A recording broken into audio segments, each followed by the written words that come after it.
मित्रों, नमस्कार। उत्साह के इस ऑनलाइन डिजिटल प्लेटफॉर्म पर आप लोगों का हार्दिक अभिनंदन और स्वागत है।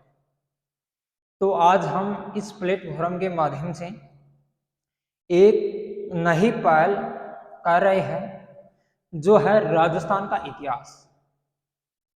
तो राजस्थान का इतिहास पढ़ने से पहले हम लोगों को यह पता होना चाहिए कि इतिहास क्या है। ये इतिहास शब्द ये क्या है। राजस्थान तो जानते हो कि हमारा क्या है, स्टेट, राज्य है। ये इतिहास शब्द है, ये क्या चीज है। देखो, इतिहास एक विषय है।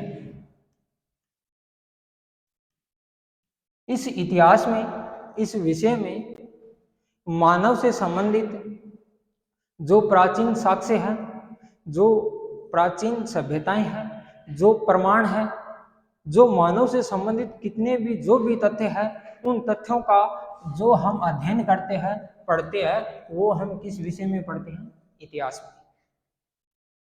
अब इसके लिए हम आगे चलते हैं। राजस्थान का इतिहास, ये इतिहास शब्द, इतिहास का अर्थ क्या है? इतिहास शब्द का अर्थ क्या है? हमने भारत के इतिहास में जब पहला पाठ पढ़ा था, इस पहले पाठ में हम लोगों ने इतिहास की परिभाषा, इतिहास का अर्थ और इतिहास के जनक कौन थे और भारतीय इतिहास का वर्गीकरण अच्छी तरीके से पढ़ा था। अब इसमें सबसे पहले जो राजस्थान के इतिहास में हम भी पढ़ेंगे वापस, इतिहास का अर्थ क्या है। इतिहास का वास्तविक अर्थ होता है कि यह निश्चित रूप से हुआ था। कोई भी तथ्य, कोई भी प्रमाण, कोई भी साक्ष्य, कोई भी पुरातात्विक साक्ष्य, जो वस्तुएं थी वो लिखी हुई है, जो भी प्रमाण है वह निश्चित रूप से हुए है, वह इतिहास है। इसके बाद में इतिहास के जनक, इतिहास के जनक कौन है? यूनान के हेरोडोटस। यूनान के हेरोडोटस, ये हेरोडोटस नामक व्यक्ति है जो यूनान के थे। इनका जन्म हुआ था एशिया माइनर, तुर्की में। हेरोडोटस का जन्म एशिया माइनर तुर्की में हुआ था 484 बीसी। और इसकी एक इंपॉर्टेंट पुस्तक आती है जिसका नाम है हिस्टोरिका।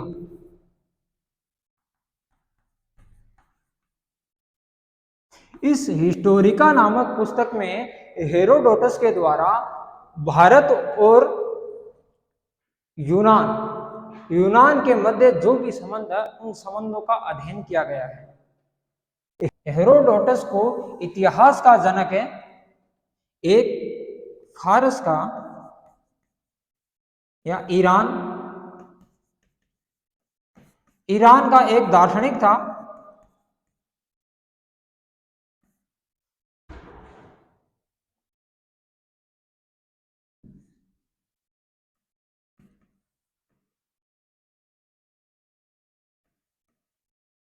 दार्शनिक जिसका नाम आता है सिसरो। इस सिसरो नामक व्यक्ति ने इस पुस्तक को पढ़ के और इस हेरोडोटस को क्या कहा कि ये इतिहास का जनक है, ये इतिहास का पिता है। इसीलिए इसके बाद में जो इतिहास का पिता हेरोडोटस को कहा जाने लगा। अगली चीज आती है कि हेरोडोटस ने लगभग 2500 ईसा पूर्व 2500 ईसा पूर्व इस हिस्टोरिका नामक ग्रंथ की रचना की। ये आ गया ग्रंथ हिस्टोरिका। इस हिस्टोरिका नामक ग्रंथ में भारत और फारस के बीच में जो संबंध है उनका अध्ययन है। अब आगे पढ़ते हैं कि ये तो इतिहास का जनक है। अब जो भारतीय इतिहास है, इस भारतीय इतिहास का जनक कौन है? भारतीय इतिहास का जनक है वेद व्यास जी माने जाते हैं। वेद व्यास जी, जिन्होंने महाभारत की रचना की थी। और महाभारत का एक दूसरा नाम आता है जय संहिता।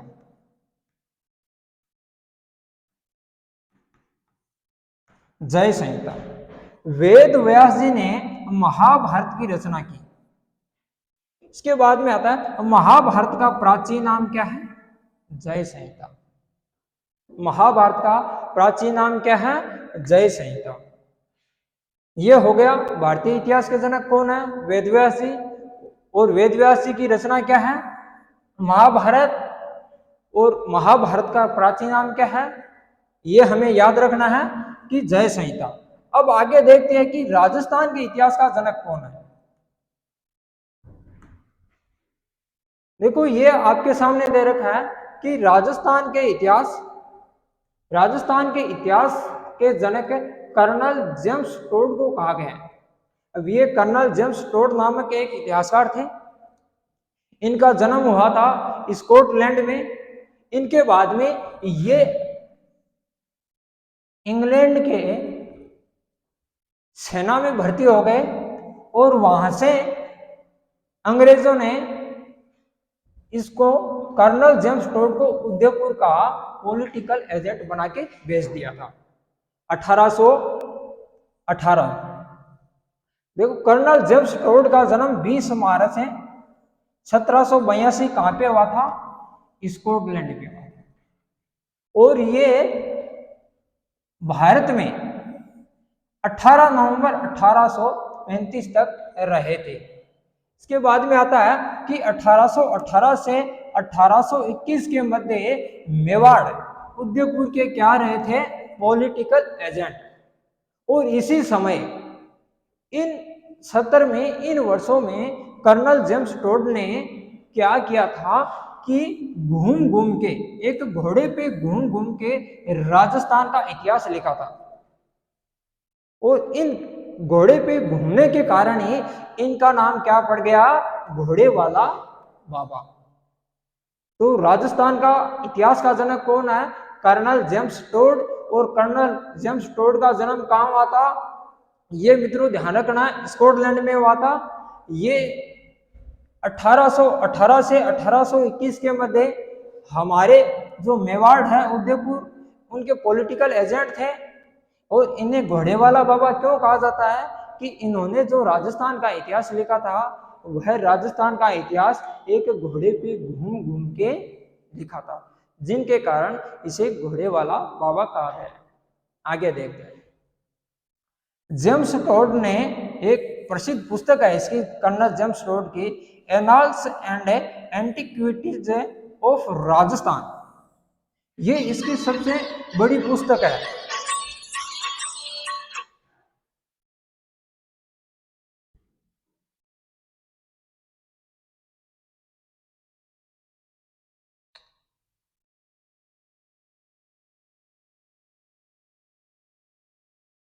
कर्नल जेम्स टोड की एक प्रसिद्ध पुस्तक है। उस पुस्तक का क्या नाम है? Annals and antiquities of Rajasthan. अब इसी पुस्तक में सर्वप्रथम कर्नल जेम्स टोड ने राजस्थान का नाम दिया, राजस्थान शब्द दिया। इससे पहले राजस्थान नामक कोई शब्द नहीं था। जो राजपूत था उस समय राय थाना कहा जाता था। और कर्नल जेम्स टोड ने अपनी पुस्तक में सबसे पहले इस पुस्तक में ही क्या दिया? राजस्थान नाम दिया। और ये पुस्तक कहां से प्रकाशित हुई? इंग्लैंड से 1829 में इसका प्रकाशन हुआ था। और इस पुस्तक का दूसरा नाम क्या आता है? Central and western Rajput state. अब इस पुस्तक में केवल जो राजपूत रियासतें थी राजस्थान की, उस राजपूत रियासतों का ही वर्णन है। और केवल राजस्थान के बारे में तो इसका इतना वर्णन है, इसीलिए इसको क्या कहा गया है कि राजस्थान के इतिहास का जनक। ये देखिए, इस फोटो को अपने माइंड में सेट कर लीजिए कि कर्नल जेम्स टोड एक क्या है? इतिहासकार है। और इसे राजस्थान के इतिहास का जनक कहा गया है। अगली चीज देखते हैं। इसके बाद में ये चीज आती है कि कर्नल जेम्स टोड की जो पुस्तक थी उस पुस्तक की मुख्य भाषा थी अंग्रेजी। इस पुस्तक की मुख्य भाषा थी अंग्रेजी। अंग्रेजी में लिखी गई थी, किंतु गौरी शंकर हीराचंद ओझा के द्वारा इस पुस्तक का सर्वप्रथम हिंदी में अनुवाद किया गया। ये क्वेश्चन भी बार बार पूछा जाता है कि कर्नल जेम्स टोड की पुस्तक का हिंदी में अनुवाद किसने किया था, तो गौरी शंकर हीराचंद ओझा के द्वारा। और इसकी इस रचना में सर्वप्रथम राजस्थान शब्द का प्रयोग हुआ था। तो ये भी बार बार पूछा जाता है कि किस पुस्तक में सर्वप्रथम राजस्थान शब्द का प्रयोग हुआ था, तो कर्नल जेम्स टोड की पुस्तक है, इसी पुस्तक में सर्वप्रथम राजस्थान शब्द का प्रयोग हुआ था। अब हम आगे पढ़ेंगे कि जब हम इतिहास पढ़ रहे हैं तो इतिहास पढ़ने से पहले जो इतिहास की जानकारी की क्या क्या स्रोत है। हम इतिहास पढ़ रहे हैं तो इतिहास की जानकारी हमें किन किन से मिली है, इनके जानकारी के स्रोत क्या क्या है, कि इतिहास वास्तव में ये इतिहास था, वास्तव में साहित्य ये ग्रंथ थे, ये पुरालेखीय स्रोत थे, ये पुरातात्विक स्रोत थे। इन्हीं चीजों से हमें चाहे भारत का इतिहास पढ़ना हो, चाहे विश्व का इतिहास पढ़ना हो, चाहे राजस्थान का इतिहास पढ़ना हो, यदि किसी भी व्यक्ति के बारे में पढ़ना हो, यदि किसी देश के बारे में पढ़ना हो, तो उनके जानकारी के अलग अलग क्या होते हैं, स्रोत होते हैं। तो ही इस इतिहास के विषय के बारे में पढ़ रहे हैं तो हमें ये पता होना चाहिए कि इतिहास के स्रोत क्या क्या है, इनकी जानकारी किन के माध्यम से हमें प्राप्त होती है। तो सबसे पहले और सबसे सुविधाजनक है, सबसे इंपॉर्टेंट है पुरातात्विक स्रोत। अब पुरातात्विक स्रोत क्या होते हैं? पुरातात्विक स्रोत वो है जो हमें खुदाई के समय मिले हैं, या किसी पत्थर पर मिले हैं, या किसी ताम्र लेख पे लिखे हुए मिले हैं, वही पुरातात्विक स्रोत है। देखो इसमें सिक्के आते हैं, खुदाई के समय मिलते हैं जो सिक्के के जो प्रमाण है, प्राचीन जो हमारी सभ्यताएं हैं, वैदिक सभ्यता हो गई, सिंधु घाटी सभ्यता हो गई, इसे भी प्राचीन जो पाषाण काल है, पाषाण काल में सारे प्रस्तर है, उसमें पुरातात्विक की कोई जानकारी नहीं मिलती है। पुरातात्विक स्रोतों की जानकारी हमें सबसे पहले सिंधु घाटी सभ्यता, इनके बाद में वैदिक सभ्यताएं मिलती है। पुरातात्विक स्रोतों में सिक्के आते हैं, शिलालेख आते हैं और ताम्र पत्थर आते हैं। ताम्र पत्थर, ताम्र के पत्थर पे कुछ चीजें लिखी हुई होती है, वह कहीं चिपका दी जाती है, आज भी कुछ लोग करते हैं। इसके बाद में पूरा खा गार्य स्रोत या पूरा लेख्य स्रोत होते हैं। इसमें हकीकत बहियां हो गई और हुकूमत बहियां हो गई और कमठाना बही हो गई और खरीता बहियां हो गई। ये अलग अलग बहियां होती है जो राजा थे, जो राजपूत राजवंश थे। राजस्थान के इतिहास में कुछ राजपूत राजवंशों के बारे में जो लिखी गई बहियां होती है, जो उनका विवरण होता है, जो उनकी जीवनियां होती है, जो उनके आदेश होते हैं, तो वही इन बहियों में लिखे जाते थे। तो वह बहियां वो आगे चलकर क्या बन गया, इतिहास बन गया। इनके बाद में आता है साहित्यिक स्रोत। अब साहित्यिक स्रोत में क्या है, एक तो राजस्थानी साहित्य हो गया। राजस्थानी साहित्य में कौन कौन से इतिहासकारों ने, कौन कौन से साहित्यकारों ने कौन सी चीजों की रचना की, कौन सी पुस्तकों की रचना की, वो साहित्य में आ गया। इसमें संस्कृत साहित्य हो गया और फारसी साहित्य हो गया। संस्कृत में जो संस्कृत भाषा में लिखे गए जो भी ग्रंथ है वो संस्कृत साहित्य में आएंगे, और जो फारसी भाषा में लिखे गए जो भी ग्रंथ है जितने भी, वह फारसी ग्रंथ कहलाएंगे। इसके बाद में आगे हम चर्चा करेंगे कि पुरातात्विक स्रोत। अब पुरातात्विक स्रोतों में हमने पढ़े थे सिक्के, शिलालेख और ताम्रपत्र, ये मुख्य रूप से पुरातात्विक स्रोत होते हैं।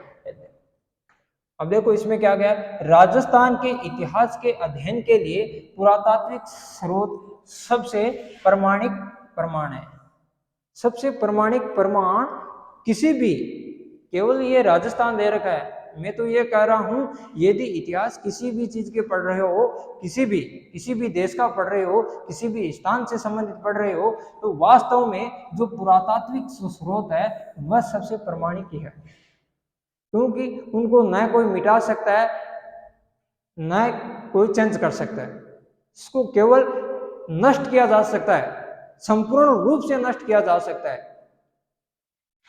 अब देखो इसमें क्या आता है, इसमें मुख्य रूप से उत्खनन सामग्री, खुदाई के समय जितनी भी सामग्रियां मिली है, इसमें चाहे शिलालेख हो, चाहे सिक्के हो, चाहे स्मारक हो, चाहे ताम्र पत्थर हो, भवने हो, मूर्तियां, चित्र आदि। अब कुछ चीजें इसमें है जो खुदाई के समय मिली है, कुछ प्रमाण ऐसे है जो सिक्के है खुदाई के समय भी मिले हैं, कुछ स्मारक है, स्मारक कुछ ऐसे है सिंधु घाटी सभ्यता में जो भी खुदाई के समय भवने में हमें भवने मिलती है, मोहनजोदड़ो में अलग अलग दुर्ग मिलते हैं जैसे पूर्व टीला और पश्चिमी टीला। और आज भी स्मारक हमारे राजस्थान में है जो राजपूतों के द्वारा, हमारे राजा महाराजाओं के द्वारा बनाए गए थे। और अलग अलग भवने हैं, मूर्तियां हैं और चित्र है, ये सारे के सारे किसमें आते हैं, पुरातात्विक स्रोतों में। ये ध्यान रखना है कि पुरातात्विक स्रोतों में कौन कौन से हैं, कि एक तो उत्खनन सामग्री, शिलालेख, सिक्के, स्मारक, ताम्रपत्र, भवन, मूर्तियां और चित्र, ये आदि सारे किस में आते हैं, पुरातात्विक स्रोतों में। इनके बाद में आता है अब भारतीय पुरातात्विक सर्वेक्षण विभाग की स्थापना कब की गई, 1861 में। भारतीय जो पुरातात्विक सर्वेक्षण विभाग है इसकी स्थापना 1861 में अलेक्जेंडर कनिंघम के नेतृत्व में की गई। अलेक्जेंडर कनिंघम ये भी एक अंग्रेज था, इनके निर्देशन में सर्वप्रथम जो भारतीय पुरातात्विक सर्वेक्षण विभाग की स्थापना की गई और इसका मुख्यालय क्या है, देहरादून, उत्तराखंड में। इनके बाद में आता है राजस्थान में पुरातात्विक सर्वेक्षण विभाग का कार्य सबसे पहले करने वाले कौन है, कार्लाइल। कौन है, कार्लाइल ने शुरू किया था। राजस्थान के बारे में पूछे पुरातात्विक सर्वेक्षण विभाग तो कार्लाइल है, और भारत के बारे में यदि पुरातात्विक सर्वेक्षण विभाग के बारे में पूछे तो अलेक्जेंडर कनिंघम है। भारतीय पुरातात्विक सर्वेक्षण विभाग की स्थापना कब हुई थी, 1861 में। अब आगे इसके बारे में राजस्थान के बारे में पढ़ते हैं। तो यह है राजस्थान का पुरातात्विक सर्वेक्षण विभाग। राजस्थान के पुरातात्विक सर्वेक्षण विभाग की स्थापना कब हुई थी, 1950 में। और इसका मुख्यालय कहां पे है पुरातात्विक सर्वेक्षण विभाग का, जयपुर में। और राजस्थान में पुरातात्विक सर्वेक्षण का कार्य करने का श्रेय आर्चिबाल्ड कैंपबेल कार्लाइल है। ये आपको केवल ये नाम याद रखना है, कार्लाइल।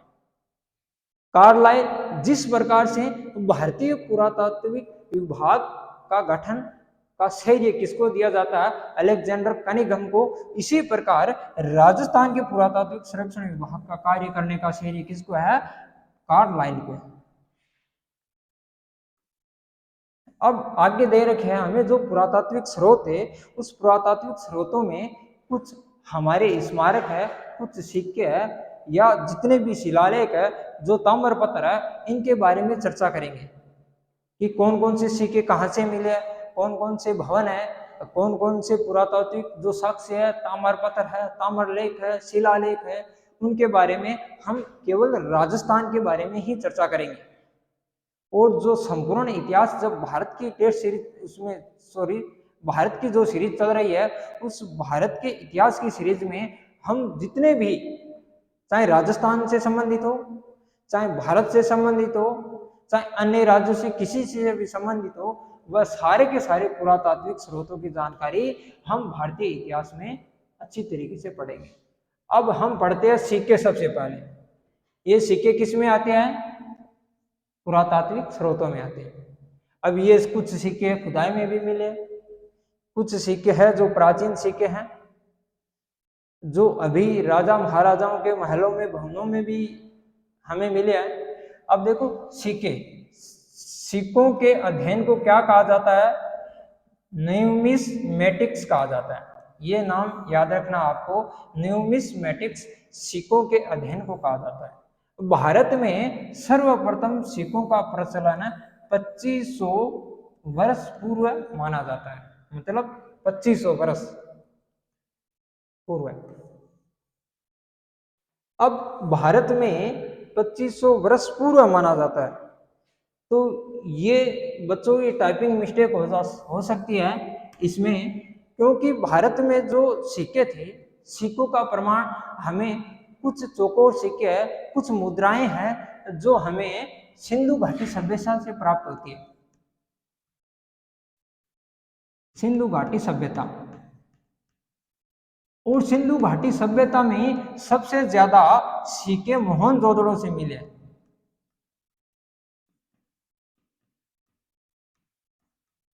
मोहनजोदड़ो स्थान है जो वर्तमान में पाकिस्तान में स्थित है, और इसे सबसे ज्यादा सिक्के जो मुद्राएं मिली है वह मोहनजोदड़ो से मिली है। तो ये टाइपिंग मिस्टेक है साथियों। अब आगे बढ़ते हैं। अब भारतीय इतिहास, सिंधु घाटी सभ्यता और वैदिक सभ्यता में सिक्कों का व्यापार वस्तु विनिमय पर आधारित था। अब देखो इसमें कितनी इंपॉर्टेंट बात बताई है कि जो हमारी प्राचीन सभ्यता थी, सिंधु घाटी सभ्यता और वैदिक सभ्यता, उन सभ्यताओं में प्रमाण तो हमें पुरातात्विक स्रोतों में सिक्के मिले हैं, मुद्राएं मिली है, किंतु उस समय जो मुद्राएं थी वह वस्तु विनिमय, मतलब वस्तु के बदले ही मुद्रा ली जाती थी। जितनी वस्तु दी जाती थी उनके तौल पे ही क्या ली जाती थी, मुद्राएं ली जाती थी, उसके बराबर, वजन के बराबर। अब देखो आगे, खुदाई के दौरान ये मुद्राएं खंडित अवस्था में प्राप्त हुई है, और अतः इन मुद्राओं को क्या कहा गया है, आहत मुद्राएं कहा गया है। तो आप लोगों ने ये चीज भी पढ़ी है कि आहत सिक्के, तो आहत सिक्के यही थे। जो प्राचीन सिक्के हैं उनको आहत क्यों कहा गया, क्योंकि जो मुद्राएं मिली है हमें खुदाई के समय, तो वह मुद्राएं क्या, किस अवस्था में थी, खंडित में। उन खंडित अवस्थाओं के होने के कारण इन सिक्कों को, उन मुद्राओं को क्या कहा गया, आहत मुद्रा। आहत का आत शब्द ही ऐसा होता है कि खंडित रूप से जो चीजें, जो सिक्के, जो मुद्राएं हमें मिली है वह किस अवस्था में मिली है, हमें खंडित अवस्था में मिली है, जिनके कारण इन सभी मुद्राओं को आहत मुद्रा। इन मुद्राओं पर विशेष चिन्ह बने हुए थे, अतः इन्हें पंचमारक सिक्के भी कहा गया। अब कुछ मुद्राएं ऐसी थी, ये देखो, ये आपके सामने ये चित्र दिखा है मुद्राओं का। कुछ मुद्राएं इन पे ऐसी है जो प्लेन है, और कुछ मुद्राएं ऐसी है उनके ऊपर कुछ कुछ है चित्रित है, चित्रित अंकित है। तो इसीलिए इनको दूसरा नाम क्या दिया, पंचमारक सिक्के। इन्हें पंचमारक सिक्के भी कहा गया। और आहत मुद्रा भी, इन्हें जो खंडित अवस्था में प्राप्त होने के कारण इसे आहत मुद्रा भी कहा गया। अब जो मुद्राएं थी, उन मुद्राओं की आकृति गोल भी हो सकती थी, चौकोर भी हो सकती थी, और वर्गाकार भी हो सकती थी। सभी प्रकार की मुद्राएं मिली है। अब देखो, मुद्राओं का आकार, मुद्राओं का आकार वर्गाकार, आयताकार और वर्ताकार रूप में है। कौटिल्य के अर्थशास्त्र में इन्हें पण या कारसारपण की संज्ञा दी गई है। अब जब हम उत्तर वैदिक काल के अंदर, बाद में जब हमारा इतिहास स्टार्ट होता है, वास्तविक इतिहास, इसके बाद में जब मौर्य काल आता है, मौर्य काल में आपने सभी ने नाम सुना है कौटिल्य, जो क्या था भाई, चंद्रगुप्त मौर्य का प्रधानमंत्री था। इन चंद्रगुप्त मौर्य ने अपनी पुस्तक अर्थशास्त्र में जो भी सिक्के थे उन सिक्कों को क्या कहा गया, पण या कारसारपण। ये कारसारपण किसका सिक्का था भाई, चांदी का सिक्का था। अब एक पण शब्द होता है, पण व्यापारी के लिए भी शब्द आता है पण शब्द, और कारसारपण है, ये एक प्रकार का चांदी का सिक्का था। जो अधिकांश चांदी के ही सिक्के होते थे, जितने भी जो सिक्के होते थे अधिकांश किसके होते थे, चांदी के। आज बाद में आते हैं राजस्थान में, या राजस्थान के चौहान वंश ने राज्य में सर्वप्रथम अपनी मुद्राएं जारी की। तो राजस्थान के बारे में हम यदि मुद्राओं या सिक्कों के बारे में चर्चा कर रहे हैं तो हमें यह ध्यान रखना है कि राजस्थान में किस वंश ने सबसे पहले मुद्राओं का प्रचलन किया था। तो कौन सा वंश है, वह है चौहान वंश। चौहान वंशों में कौन कौन सी मुद्राएं हैं, एक तो द्रम और विशोपक ये तांबे का सिक्का था। द्रम नामक जो सिक्का था वह तांबे का था और विशोपक भी तांबे का सिक्का था। और आगे आता है रूपक। रूपक एक चांदी का सिक्का था और दिनार आता है और सोने का सिक्का था दिनार। ये दिनार अकबर के भी समय आता है, अकबर के द्वारा चलाया गया ये सिक्का है दिनार, सोने का सिक्का। इनके बाद में मध्य युग में अकबर ने राजस्थान में सिक्का ए एचली जारी किया। अब मध्य युग में, जैसे ही मध्य युग आया, मुगल काल आया, मुगल काल में अकबर एक महान शासक था। इन्होंने राजस्थान में कौन सा सिक्का जारी किया है? सिक्का ए एचली। ये सिक्का ए एचली किसके द्वारा जारी किया गया भाई? अकबर के द्वारा। ये याद रखना है। अब अकबर ने राजस्थान, अकबर को आमेर के कछवा शासकों ने सर्वप्रथम टकसाल खोलने का क्या दी भाई? अनुमति प्रदान की। तो इससे पहले राजस्थान में सिक्के बनाने की कोई टकसालें नहीं थी, कहीं कारखाने नहीं थे। जैसे ही अकबर आया और अकबर का चाहे किसी तरह से संबंध देख लो, चाहे वैवाहिक संबंध देख लो, चाहे धार्मिक रूप से देख लो, एक तरीके से जो राजपूत हमारे शासक थे उनका अच्छा संबंध था, महाराणा प्रताप को छोड़ के और एक चंद्र सिंह को छोड़ के। ये एक महान शासक थे, इन्होंने किसी का साथ नहीं दिया और अपनी जन्मभूमि के लिए प्राणों का न्यौछावर कर दिया। इन लोगों ने किसी की भी अधीनता स्वीकार नहीं किया, किंतु और जो अन्य भी राजपूत शासक थे वह सारों ने क्या कर ली? अकबर की अधीनता स्वीकार कर ली। और अकबर ने सर्वप्रथम टकसाल कहां पे खोली है भाई? जयपुर में। उस समय जयपुर का शासक कौन था भाई? भारमल। अब भारमल ने भी वैवाहिक संबंध स्थापित किए थे और वैवाहिक संबंध स्थापित करके और भारमल अपनी पुत्री का विवाह किसके साथ कर दिया भाई? अकबर के साथ कर दिया। और अकबर ने सर्वप्रथम टकसाल कहां पे स्थापित किया है? जयपुर में। यह है राजस्थान के सिक्कों के बारे में। आज की क्लास में दोस्तों हम लोगों ने ये चीज पढ़ी कि राजस्थान का इतिहास शब्द का अर्थ भी समझा और इतिहास क्या है इनके बारे में समझ लिया। और राजस्थान का इतिहास का जनक कौन है, भारतीय इतिहास का जनक कौन है और इतिहास का जनक कौन है, इसके बारे में भी हमने चर्चा कर ली। इसके बाद में हम लोगों ने जो इतिहास की जानकारी के जितने भी स्रोत थे, चाहे वो पुरातात्विक हो, चाहे पुरालेखीय हो, चाहे साहित्यिक स्रोत हो, उनके बारे में हम लोगों ने चर्चा की। और इनके बाद में जो पुरातात्विक स्रोत थे, मुख्य रूप से सिक्के आते हैं, है ना। इन सिक्कों के बारे में चर्चा की कि सबसे पहले मुद्राएं किसने चलाई थी और राजस्थान में कब मुद्रा का स्टार्ट हुआ था, किस वंश ने मुद्राओं का प्रचलन किया था और सबसे पहले राजस्थान में किस व्यक्ति ने इन मुद्राओं के लिए टकसाल की स्थापना की थी। ये चीजें हमने आज की क्लास में अच्छी तरीके से पढ़ी है। और नेक्स्ट क्लास में और जो भी पुरातात्विक साक्ष्य है राजस्थान के, चाहे वह शिलालेख हो, चाहे पुरालेख हो, चाहे ताम्रपत्र हो, उनके बारे में हम अगली क्लास में विस्तृत चर्चा करेंगे। और यदि आप लोगों को ये वीडियो पसंद आए तो लाइक, शेयर, सब्सक्राइब करें और बेल आइकन को जरूर दबाएं ताकि आने वाले नोटिफिकेशन आपको तुरंत मिल सके। जय हिंद, जय भारत, धन्यवाद।